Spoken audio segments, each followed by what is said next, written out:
You're listening to Neglected and Exposed, a Pulitzer Center webinar. I'm going to turn things over to today's moderator, Valeria Fernández. Valeria is the founder of Altavoz Lab and the managing editor of Palabra. She is an independent investigative journalist focused on amplifying voices of immigrant communities. Previously, she has worked at PRX The World, CNN Spanish, Radio Bilingüe, and the Associated Press. Thank you, Valeria. Hi, welcome everybody. I'm really excited to see we have people here from Virginia, Kenya, Pasadena, Florida. Feel free to let us know where you're joining from. I'm joining from Phoenix, Arizona. Yes, we're here today to talk about a really wonderful reporting project that was produced by Alejandra Martinez and Wendy Selene Pérez, that are Altavoz Lab fellows and also grantees from the Pulitzer Center.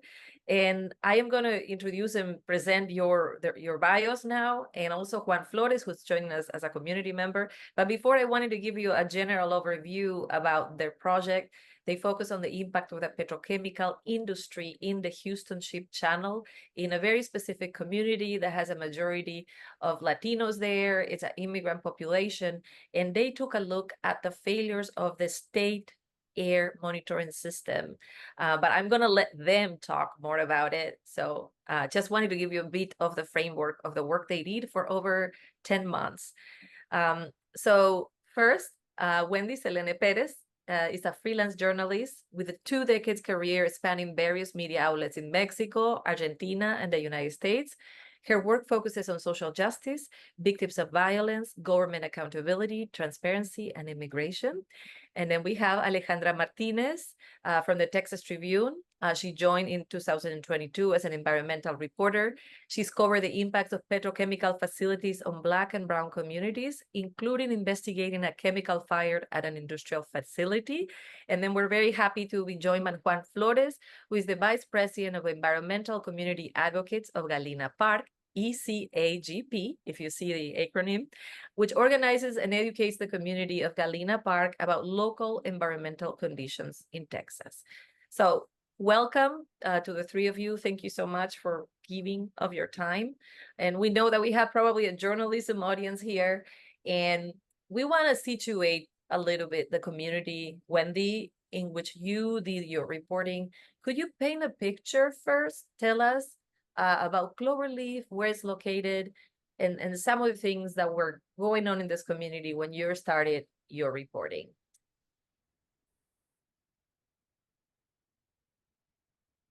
Wendy, el micrófono. Hola, gracias a todos quienes se han conectado, gracias al Pulitzer Center. Cloverleaf forma parte de un conjunto de vecindarios a la sombra del Houston Ship Channel. El Houston Ship Channel, como sabrán muchos, es el búnker petroquímico más grande de Estados Unidos, uno de los más grandes del mundo, donde operan prácticamente las marcas más grandes de productos petroquímicos, ¿no? De gasolina y demás. Y ahí más o menos operan unas 200 fábricas en el Houston Ship Channel. Es demasiada la industria y la contaminación también, ¿no? Lleno de combustibles, un montón de químicos. Y Cloverleaf está más o menos como a 15, 20 minutos al este del centro de Houston. Y Cloverleaf es una comunidad particular porque no es que las empresas petroquímicas estén a la puerta de sus casas, no es que estén ahí al lado. Sin embargo, son parte de esa área y la contaminación puede llegar por el viento y huele mucho. Cuando nosotros fuimos, cuando Alejandra y yo fuimos, huele demasiado decía la gente, a esmalte de uñas, a huevo podrido, a llantas quemadas, etcétera. Y nosotros empezamos a ver Cloverleaf, o lo ubicamos en el mapa después de ver un informe importante sobre formaldehyde, uno de los contaminantes que yo creo que Alejandra es más especialista en este tipo de contaminantes y puede como descifrar mejor qué es y desglosar más qué es el formaldehído, pero es un contaminante que puede ser cancerígeno a la larga. Y entonces vimos que en esa investigación Cloverleaf estaba en un punto mucho más alto que los demás de afectación y de impacto a la comunidad, y esta comunidad es 8 de cada 10 son de origen latino y la mayoría son hispanoparlantes y la mayoría no tienen estudios ni siquiera de preparatoria y son de diferentes comunidades como cubanos, hondureños, guatemaltecos, mexicanos, de diferentes zonas y regiones de América Latina. Y a nosotros nos interesó mucho eso. Dijimos, queremos poner foco acá porque aquí está pasando, hay un tema de barrera de lenguaje, hay un tema de contaminación que la gente no sabe, porque no sabían cuando llegamos con ellos, y por eso decidimos entrarle a Cloverleaf, ¿no? Como eso, tal cual, una comunidad olvidada de la que no se sabía mucho. Neglected and exposed, ¿no? Y Alejandra, why the focus on the state air quality monitoring system? How do you sort of like transition from looking at the community to like zooming into that specifically? Feel free to expand to tell us how it works, because we have audience here joining us from other countries too. So yeah, definitely. So as Wendy describes, we had this picture, right? This painting of what the community looked like and what information they had and what information they didn't. And really, we started looking at all these these statistics or data points kept coming up. Asthma is really common in cloverleaf, like 10.5% of adults have it compared to the national average, I think, of like 9%. And many of those adults don't have health insurance. When, Wendy and I went from door to door, kind of knocking and trying to see how much people knew about their air quality, they didn't have information. I mean, they could tell us about the smells. They could tell us about what they were personally feeling, like respiratory problems like asthma or irritated eyes, itchy throat, sore throat. And they suspected that like the air they were breathing was like the culprit, but they didn't really know where to find that information and how to really protect themselves. So for us, I'm in the environmental space. Sometimes like we know this information as reporters and as we're reporting these issues, but it's really shocking to see how a vast majority of the residents that we talk to hadn't even heard of the state environmental agency, the Texas Commission on Environmental Quality. So as we started to kind of talk with them and show them the website and tell them, hey, this is where you find information, we started noticing like, actually, this information is really hard to understand, even if we're providing them with this tool, right? And so let me kind of back up a little and explain the air monitoring system in Texas. So Texas has one of the biggest, most robust air monitoring systems in the country. I think it might follow California. And that they have over 200 plus air monitors spread out across Texas. There's 254 counties, except not every county has an air monitor, and air monitors are concentrated or put in certain areas based on population and if people report air quality problems. And so zooming in from Texas to Houston area, in the Houston area, there are 47 air monitors. A big concentration of those monitors, half of those, I think it's like 23, are along those neighborhoods that Wendy was describing along the Houston Ship Channel.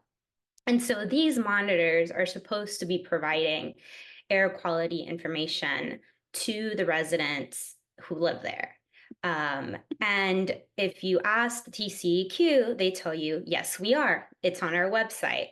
But as I was describing a little earlier, you don't really understand that, right? So once we started, that's how we shifted our focus from, not only reporting about this community, its health problems, but also focusing on that accountability angle, which is the air monitoring system, that its function is supposed to supply information, and the data that it does collect is difficult. We also saw that that information is only available in English. Yes, TCEQ has done some changes in recent years to translate like its site. But when you talk about air quality information, it's very much like just a Google Translate, not really people, there's no descriptions of what all these pollutants mean, what these numbers mean, if 9 is good, if 12 is bad. And then, really another key thing that we found through this investigation was that when people need air quality information the most during industrial incidents, which are very common in this area, there's flaring all the time. There have been major incidents. There was one in 2019 where a company caught on fire and it burned for days. During those critical moments, that information isn't available in real time. So we're talking about language barrier. We're talking about a website that is difficult to navigate. We're talking about residents who didn't even know this information existed. And now we're talking about during these like really critical events, that information is not available. Absolutely. And this leads me to think about the work that Juan has been doing for many years in those communities. And I know that you took a toxic tour with Juan, and maybe he can tell us a little bit more about that. But Juan, from a community point of view, I know that your community is in Galena Park, and there was more organizing there, right? But you follow sort of a path to organize the community. I imagine that many years ago, they were in a similar situation than Cloverleaf, right? Could you share a little bit about the efforts at the community level to start to fill in the gaps in the absence of the state? And unmute. Yes, I've lived in this community all my life. I've been here since I was a kid. I've seen it grow and change over the years. And what's Galena Park, Cloverleaf, this whole area stayed loud since I was a kid. The one thing we've always had in common is it always smells. You always smell the different chemicals. You always see the pollution. All these years we always knew it was there because we could smell it, but people didn't understand exactly what it actually was and what it does to you. But concerning the air monitoring, there are monitors out here, but they're spread out. I know TCEQ has some monitors that are close to us, but in some cases they're like 2 miles away. The wind patterns could change. And even though it's reading one thing, it's not representative of everything around you. So that's why it's been very important that the communities here on the east side of Houston have been trying to build their own air monitoring networks. And I know with the group here in Galena Park, we teamed up with another nonprofit that we work together, and we've been building the air monitoring network here. And the air monitors that we have are based in the homes of the community. They're at schools, they're at people's homes on top of City Hall. They're like in the community. So that way, when you smell something, it's not 3 miles away, 2 miles away, it's right where you live at. And so we've been working to build this network, and now people can go online and see, look, today the air monitor quality is green. Green is good. Yellow is moderate. Red is bad. And if you ever see it in purple, don't be outdoors because it's like hazardous to your health. And like I said, I mean, some of the highest asthma rates, some of the highest cancer rates, and lower life expectancies are all in these communities. And it's like, it's been such a burden over the years that it's actually pretty exciting now to be able to have, our scientific data. Before it was our word against yours. Well, it's not like that no more. Now it's our word and our scientific data against everybody else's. And it's really given us an opportunity to try to get back to it. Yeah, and I wanted to see if you could expand on these, Alejandra and Wendy. The state monitors don't monitor for all the potential pollutants there, right? Are your monitors monitoring for more, Juan? And is it a situation in which you have to basically, with your data, push the envelope to get them to start monitoring on other things, like we've seen in states like California, with pesticides, in which there is a fight to recognize first, look, this is harmful. And then, I mean, what's going on at that level?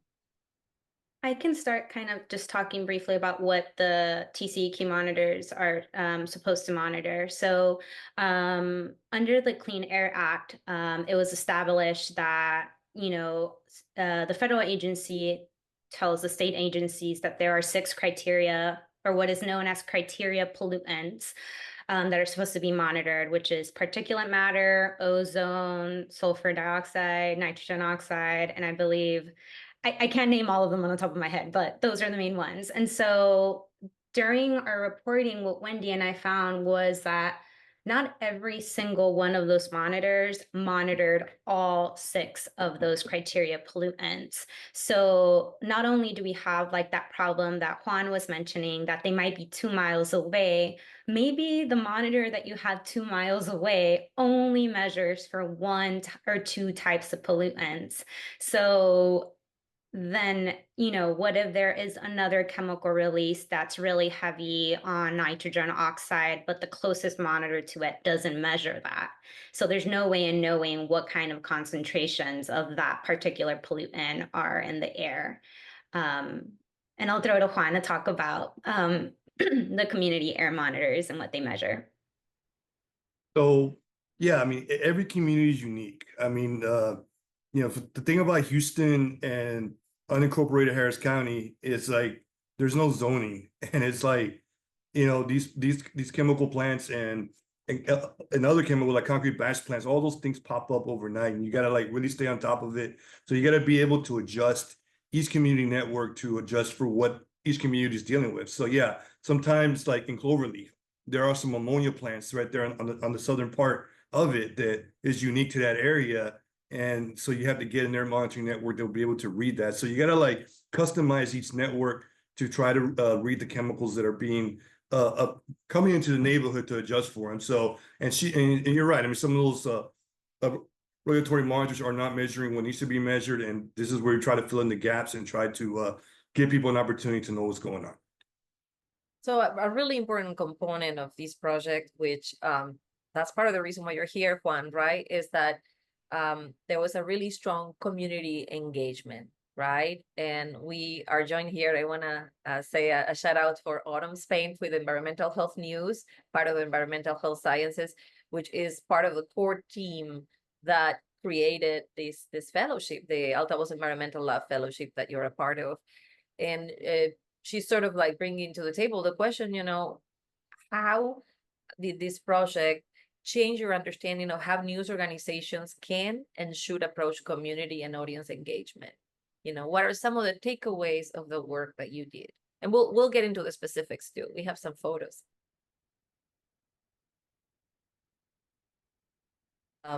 Wendy, ¿quieres platicar un poco de eso? O sea, de lo que se llevaron ustedes, ¿no? Con esta experiencia. Sí. A mí me parece que creo que uno de los retos principales de este reportaje fue poder lograr conseguir los testimonios, poder lograr tener la voz de la gente de Cloverleaf, que al principio, como decía Alejandra, tocábamos puerta por puerta, negocio por negocio, recorrimos todas las calles del lugar y la gente no quería hablar. La gente decía que no olía, que sí olía de pronto mal, pero no sabían qué, pero que fuéramos a Channel View o que fuéramos a Galena Park o a Deer Park o a otro lado. O sea, ellos minimizaban el impacto que tenían dentro de su comunidad y para nosotros fue como muy complejo realmente llegar a, a tener estos testimonios.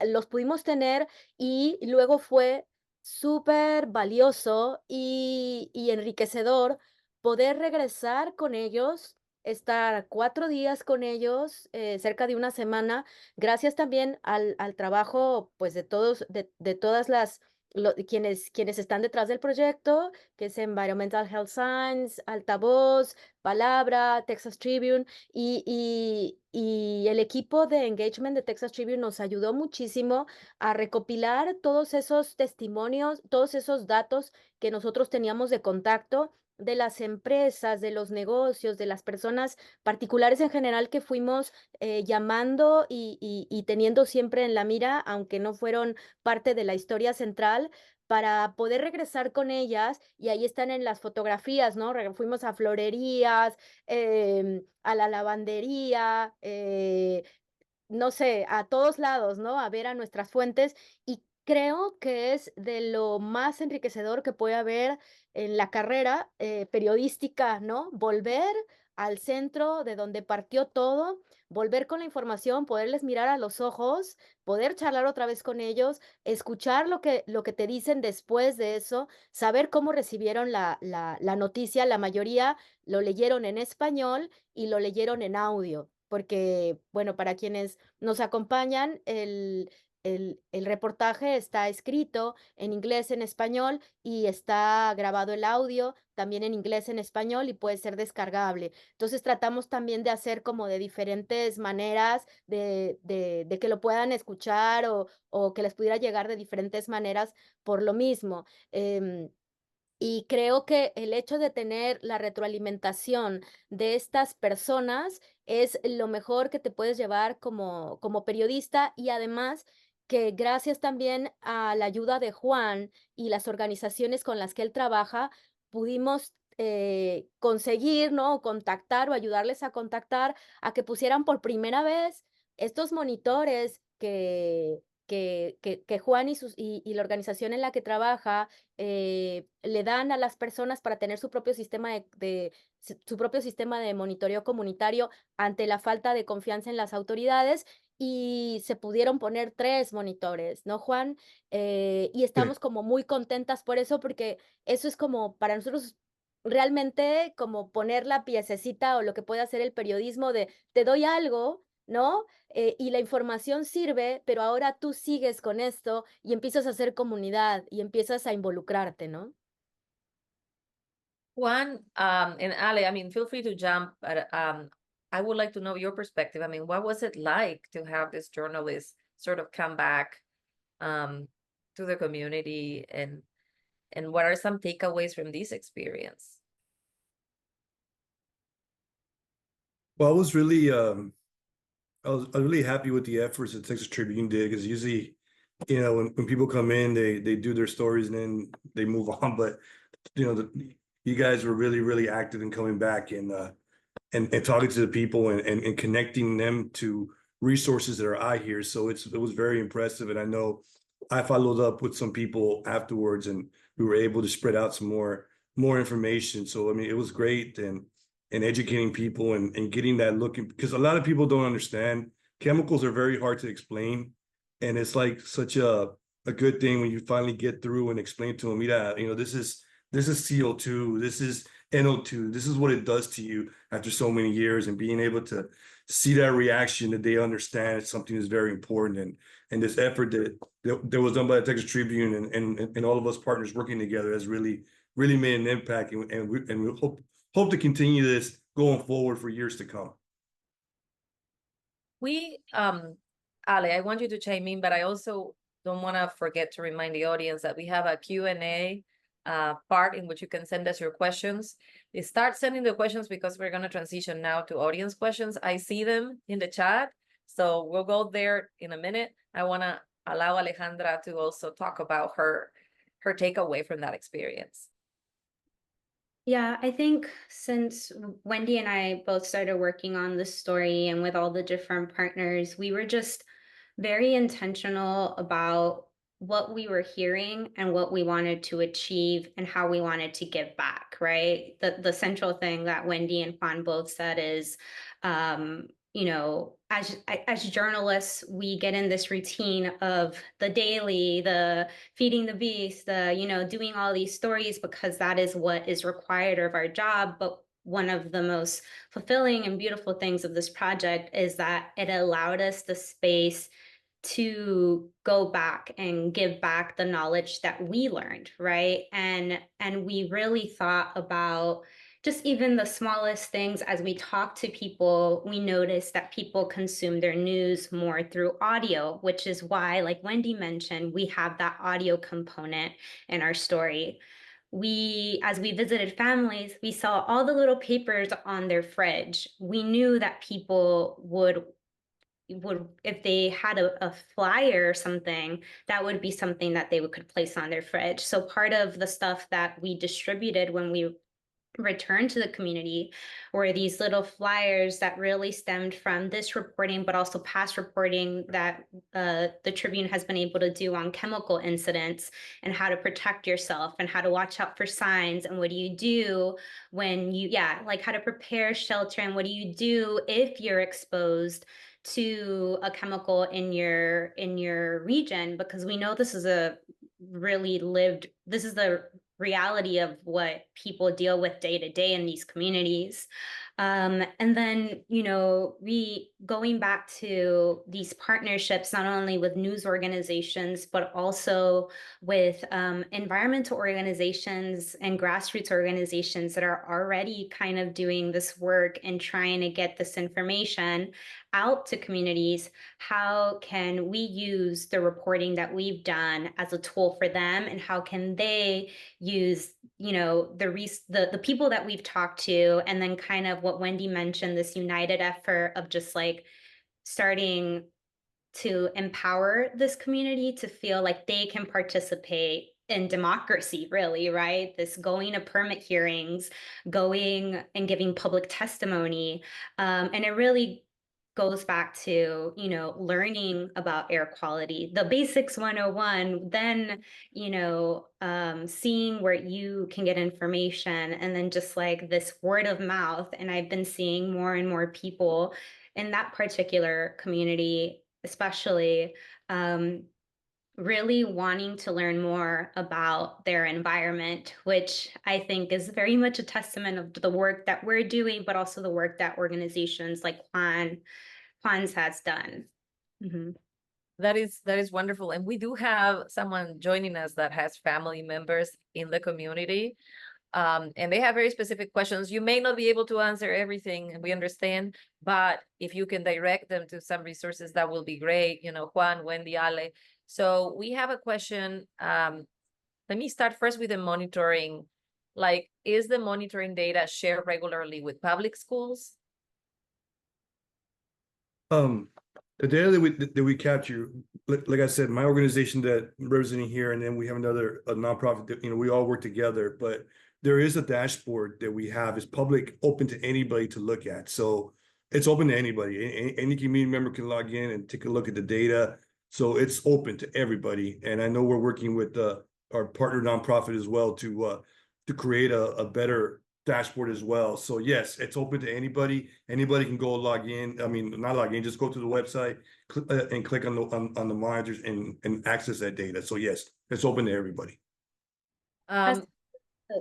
As for the state monitoring system, it's my understanding that the TCEQ puts out, like, if you sign up for this, email, right?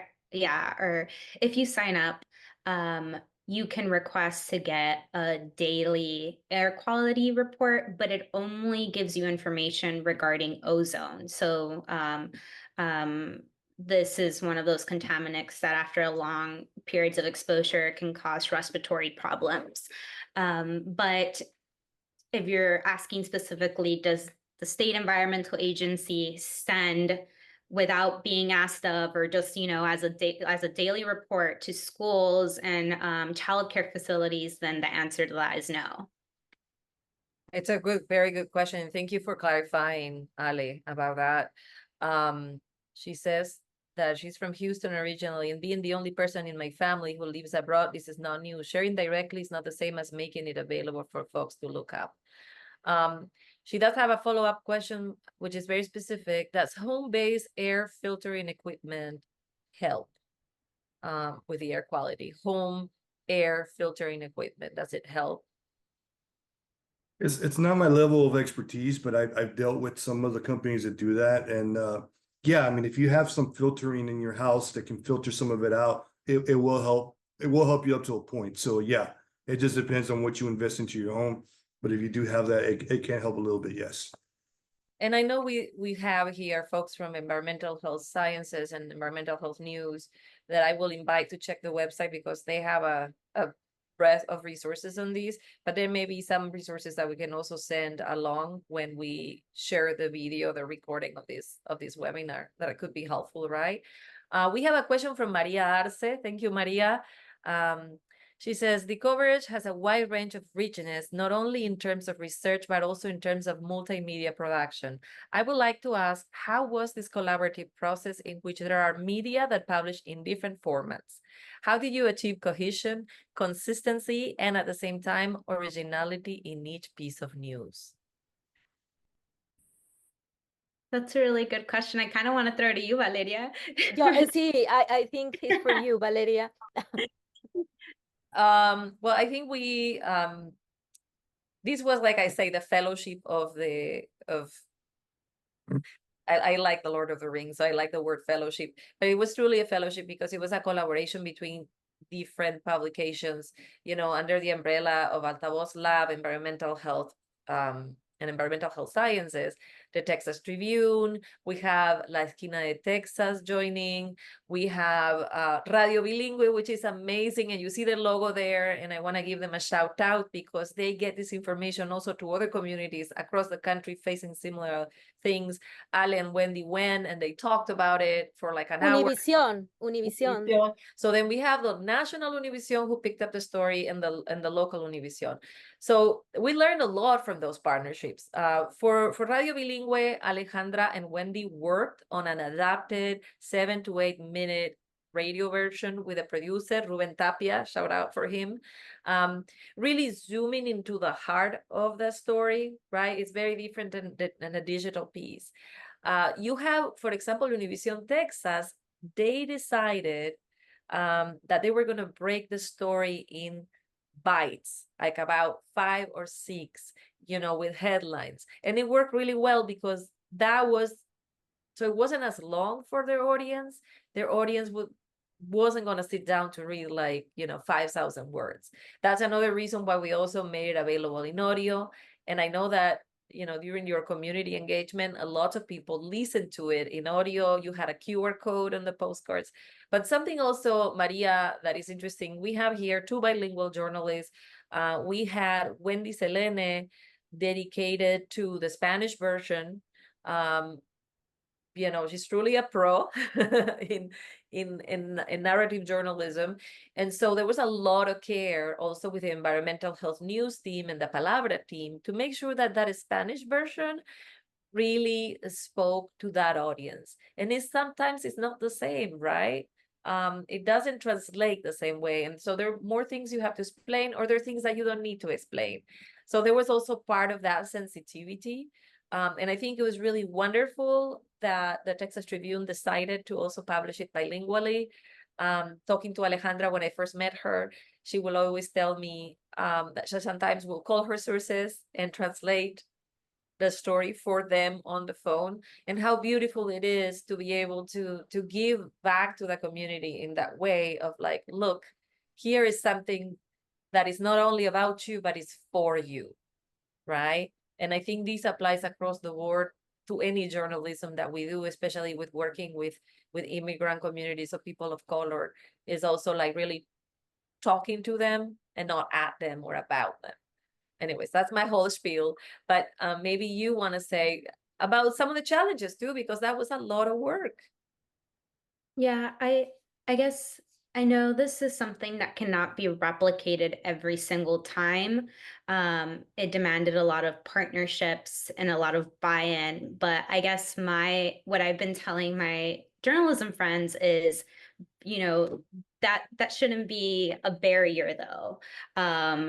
Like Valeria mentioned, Altavoz Labs, has these opportunities for funding. The Pulitzer Center has these opportunities where you can get funding that if you're very intentional about like, I'm working on this story and what I want to do is like break this language barrier and maybe possibly translate it or do a community engagement piece, there are ways to make this a possibility.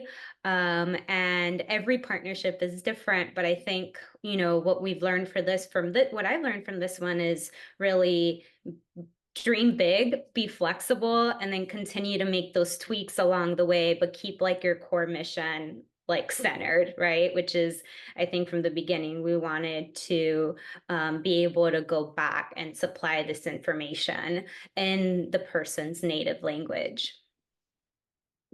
Yo creo en lo personal que algo también bien importante, al menos para mí, que vi como muy enriquecedor y que también fue bueno para esta historia, fue que fuéramos un equipo híbrido. eh, Alejandra y yo. Yo soy periodista freelance, fellowship de Altavoz, Alejandra Martínez de Texas Tribune, también fellowship, y el hecho de que yo sea más, eh, sea buena o sea mejor en el español y Alejandra sea bilingüe, pero su idioma nativo sea inglés, me parece que ayudó muchísimo también a como a crear este contacto con las personas de la comunidad, a entender también ciertos códigos cuando los entrevistábamos y al momento de escribir, porque escribimos a cuatro manos con Alejandra, tal cual, nos llamábamos todas las mañanas. A las 8 de la mañana nos poníamos en el teléfono y podíamos durar a veces hasta 4 horas trabajando un lead o trabajando o buscando un dato o haciendo el fact-checking. Y creo que darse la oportunidad también como de trabajar con equipos híbridos, por ejemplo, veo que hay de diferentes países, de pronto alguien que es de la localidad, alguien que puede ser externo, alguien que es freelance, alguien que es de un medio local o de un medio grande o chico, como sea, pero que es de un staff, creo que puede enriquecer muchísimo la visión de las cosas. Um, I almost spoke in Spanish. Sí, quiero recordarles a todos que también pueden hacer preguntas a través del chat, nos pueden mandar preguntas a través del Q&A, porque si levantan la mano, a veces nosotros como panelistas no lo vemos y no podemos darles la palabra a través del chat. So I also wanted to say, coming from Autumn, that Environmental Health News will soon launch a bilingual WhatsApp group to keep community members in Texas informed about local environmental health issues associated with the petrochemical industry. So if you are interested and have any questions or want to join that group, Autumn Spain has shared her email in there. Yeah, I'm driving the system a little crazy by going in English and Spanish here. It's just sending me notes. All right. Yeah, she says she has to leave a little bit early, so you can get her email there. We have another question from the audience too. It's a suggestion. She's wondering if it will make sense to share color alerts on Spanish language radio stations about the air quality. I think that's for Juan. Yeah, that's something that we're working on here in the future. We're trying to set up alerts for, people who live in these communities so they can be able to get them, via text or via an email. And then, once we get that set up, then we'll be able to send them out to the media as well. I know the media, with the ones here in Houston, they go off the AQI, what comes up there, but in trying to customize what we got, that's something we're going to work on here in the future. That's great. That's great. So Ale, I know talking about community engagement, there was a follow-up to the first initial visit. There was a community meeting that took place at a public library, right? Like a couple of weeks ago. Can you tell us about what was different? Because there were people from the fire department there. Tell us like how things have moved forward with this issue in that community. Yeah, so at the Tribune, we've really, I guess since I started there in 2022, a big part of my focus has been reporting on the petrochemical industry. And Valeria mentioned this investigation, which I did my first year with another colleague of mine, Aaron Douglas, where we looked at this 2019 fire that happened at a facility that this facility caught on fire. It was lit up for days, and the investigation really focused on looking at air quality days after the fire was extinguished, and we found that there were lingering high levels of benzene pollution, which is also a known carcinogen that if exposed for long periods of time, even acute exposure, you can be nauseous, you can have a headache, irritated eyes. And during that time and the days that followed, there were a lot of doctor visits from residents and residents who were reporting a lot of health problems. So when we did that reporting was very much focused on specifically that week, what led up to the fire, that week after, and why is it that, no one was really informed that benzene levels were still in the air weeks after. The school started the next Monday, like there was kids going to school the next Monday. And so that's that kind of story. And so when we did this project, we kind of revived this idea of like, we've been wanting to do this community engagement. This is 2 big projects that have been really successful, and like that we have really reached audiences across the Houston Ship Channel with the help of our engagement team. We went back and looked at, okay, what are the central things that people are always telling us that they want to know about? And that is, where do I get air quality information? How do I protect myself during a chemical incident? And how can I make my voice heard? So that was really the central idea of how we wanted to divide up this event.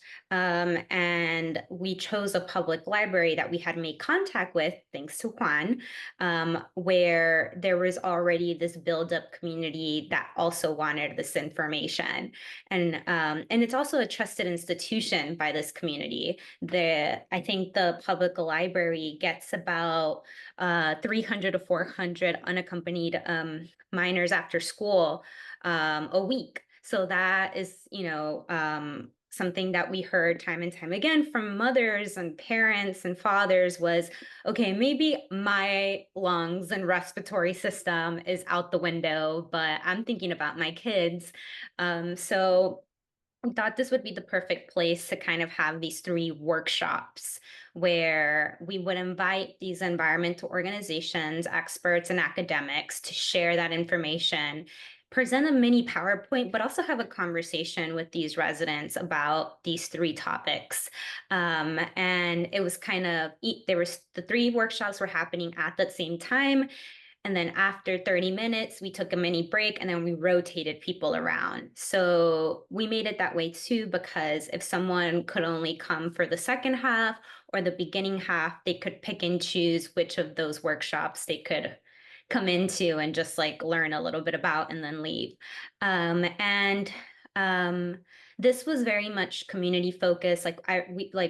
We reached back out to like all of the residents. We had door knocked, all the people that we talked to that for our stories or that were part of the stories that we've done. And we reached out to environmental organizations to share with their networks. A couple of days before the actual event was going to happen, I kept getting calls from the county and actual like officials asking us, hey, I heard about this event. What's going on? And I'm like, oh, it's not that we are hiding anything. This is just very intentionally focused. We're trying to create a safe space for people to share their concerns and feel at home, right?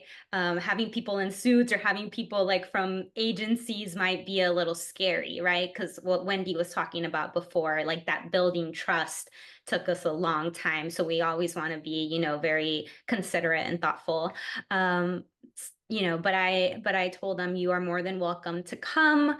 And even if you want to share stuff or participate in the conversation, please contribute. And so during one of the sessions, the protecting yourself during a chemical incident, we had a fire marshal and a fire chief there also sharing their like what they know, like how they work and what signs they recommend you watch out for. How can you prepare your home for a shelter in place, which is where cities or municipalities ask areas to basically stay at home and not go outside because the air quality is so bad. And I thought that was really great because by them calling me and me really explaining like, we are taking this down. It's not we're talking at people, we're having a shared conversation. It was really great to see these like officials come and just kind of share like, this is my day-to-day job and this is what I do, and have a conversation with residents of the community. I can, as I think about your reporting and the monitoring system and like the accountability component of this, it seems like it's in terms of state officials or state legislature, because a lot of this is federal, it's really hard. Juan, you've been like for like 2 decades involved in this sort of activism. Who do you think, whose feet need to be held to the fire for this to go beyond the monitoring and to become a question of like these petrochemicals need to go, they don't need to be here?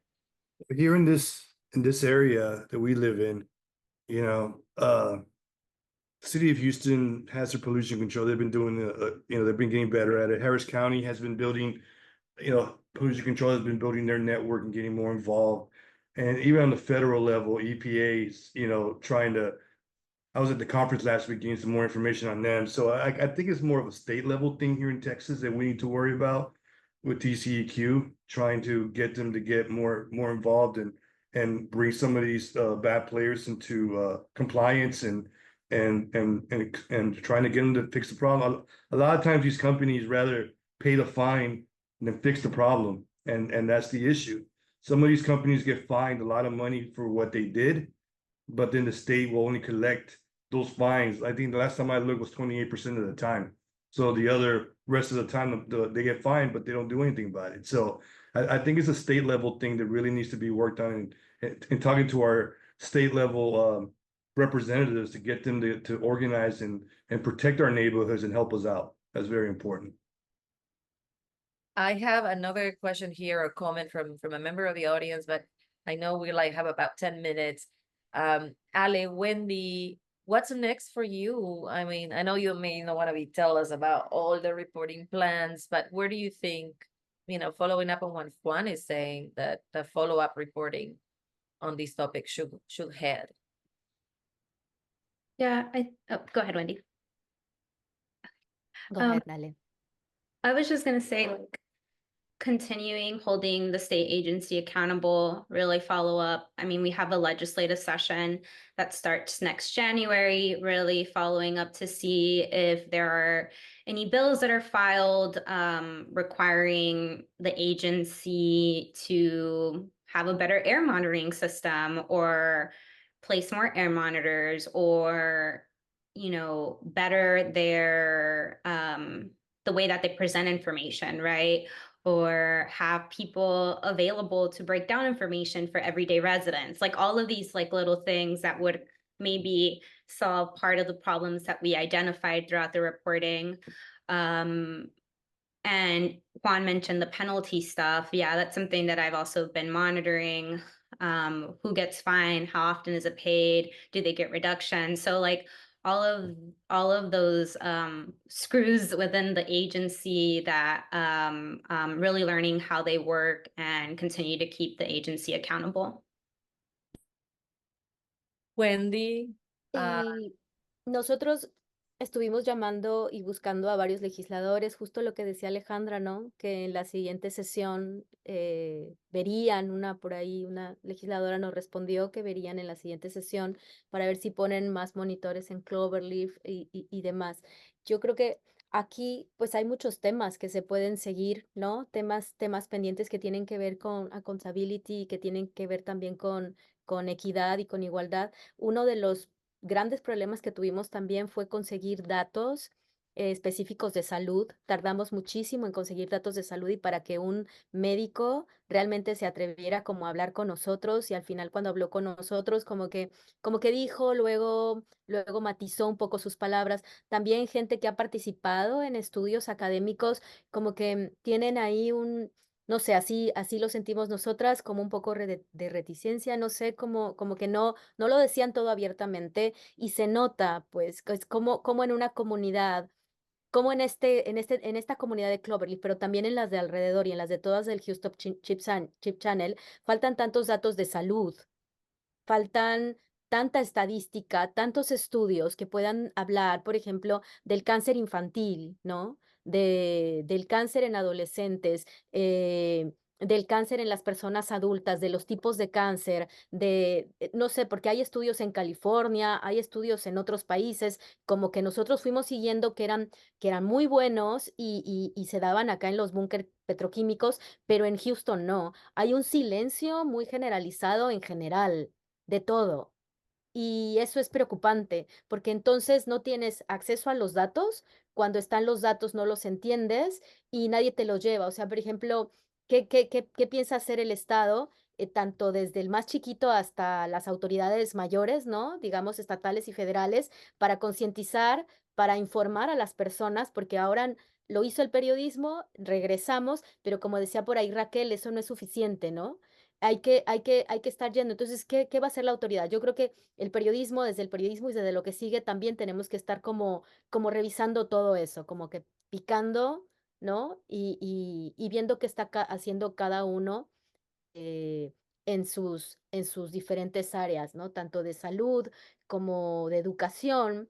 Tratamos de hablar con los distritos escolares y con las escuelas. Ninguno quiso hablar con nosotros. No nos dieron información de cuántos niños faltaban por asma, por cuántos niños faltaban por problemas respiratorios. No nos quisieron hablar de las ausencias, etcétera, de cuestiones que afectan realmente a la salud de las personas más vulnerables en la comunidad, ¿no? Que son los niños. That would be a really good follow-up if you can get that data.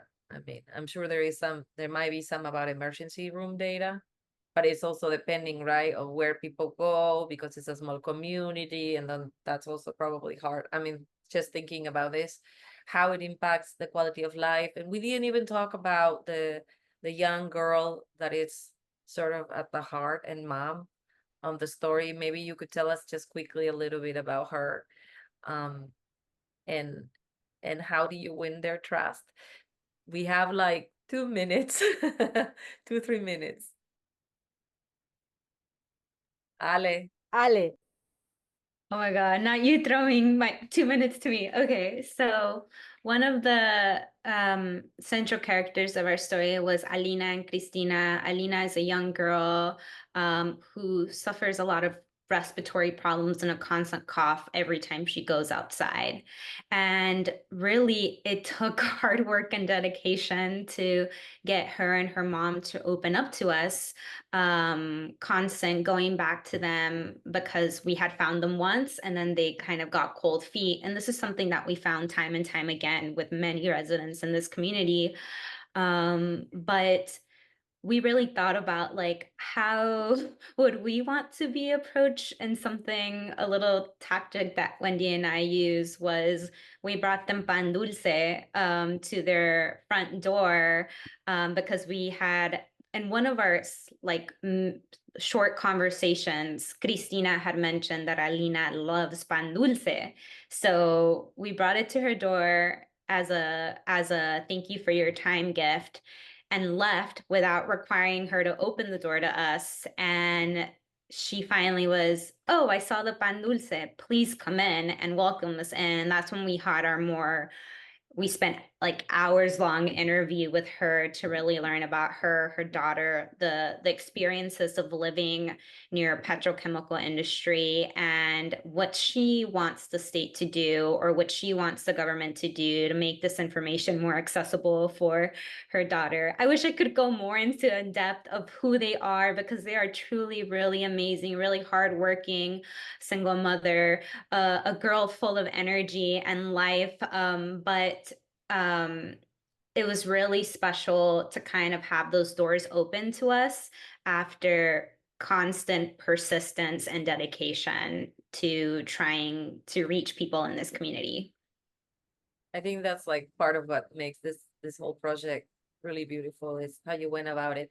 Flores, Juan, I want to give you just like 1 minute for any closing thoughts that you want to share about these, and then meeting these two reporters who were a little bit outside the box. No, like I said earlier, it was very impressive with the work they did, because like I said, they really put in the extra effort and they put their boots to the ground, and it was great, and it was great working with them and meeting all these great people, and like I said, they opened up some new doors to some people that we can work with in these communities, and we continue to do that. We'll continue to do that in the future.